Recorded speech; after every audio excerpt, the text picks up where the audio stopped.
রাসায়নিক গণনা চ্যাপ্টারের আরেকটি গুরুত্বপূর্ণ অঙ্ক বলেছে বাণিজ্যিক জিঙ্কে 35% অশুদ্ধি আছে, এরূপ 50 গ্রাম জিঙ্কের সাথে অতিরিক্ত পরিমাণ লঘু সালফিউরিক অ্যাসিডের বিক্রিয়া ঘটালে কি পরিমাণ হাইড্রোজেন উৎপন্ন হবে।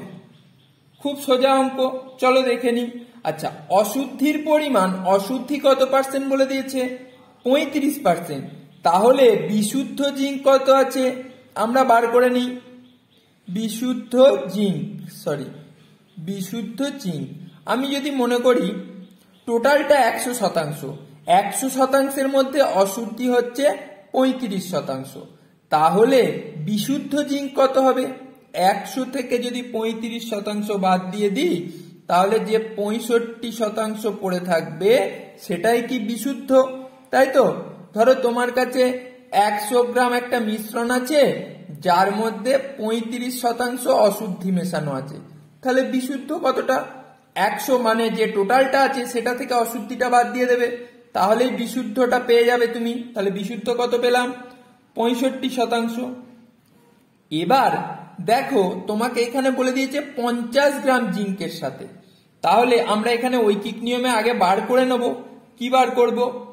যে 100 গ্রাম, আমি প্রথমে ধরে নিয়েছিলাম কি যে অবিশুদ্ধ জিঙ্কের পরিমাণ 100 গ্রাম, তাহলে 100 গ্রাম অবিশুদ্ধ, এই কথাটা লিখতে হবে তোমায়, অবিশুদ্ধ জিঙ্কে বিশুদ্ধ জিঙ্কের পরিমাণ, বিশুদ্ধ জিঙ্ক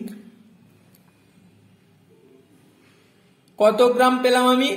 65 গ্রাম, তাই তো? 65 গ্রাম। তাহলে এখানে আমি 1 বার করবো আর 50 গ্রামের রেসপেক্টে বার করে নেব। 1-এর রেসপেক্টে কত হবে? 65/100, মানে 1 গ্রাম অবিশুদ্ধ জিঙ্কে বিশুদ্ধ জিঙ্ক আছে কত?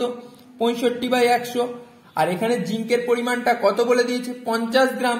তাহলে 50 গ্রাম অবিশুদ্ধ জিঙ্কে কতটা বিশুদ্ধ জিঙ্ক আছে সেটা আমরা বার করে নিই ঐকিক নিয়ম অনুযায়ী, তাই তো? আশা করি বুঝতে পারছো, ভিডিওটা দেখলেই বুঝতে পারবে।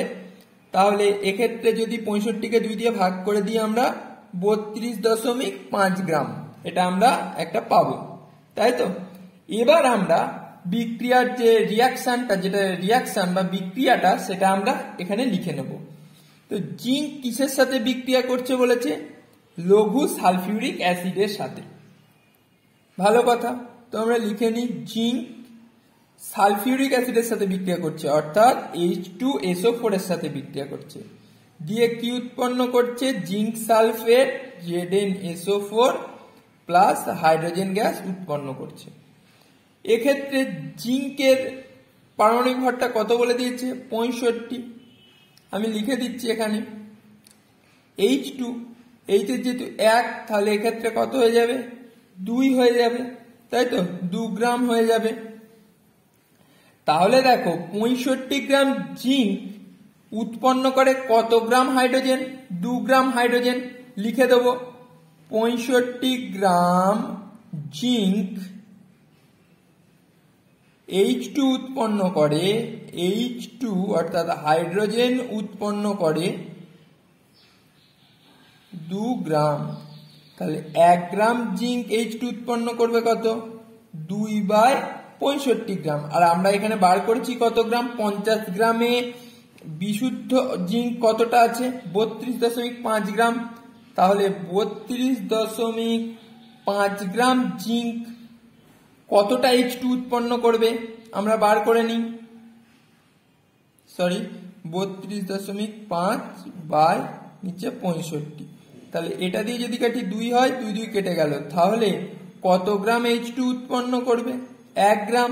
65 গ্রাম যদি 2 গ্রাম উৎপন্ন করে হাইড্রোজেন, তাহলে নিশ্চয়ই এর হাফ গ্রামটা হলে অবশ্যই এরও হাফ হয়ে যাবে, তাই তো? তাহলে আশা করি তোমরা অঙ্কটা বুঝতে পেরেছো।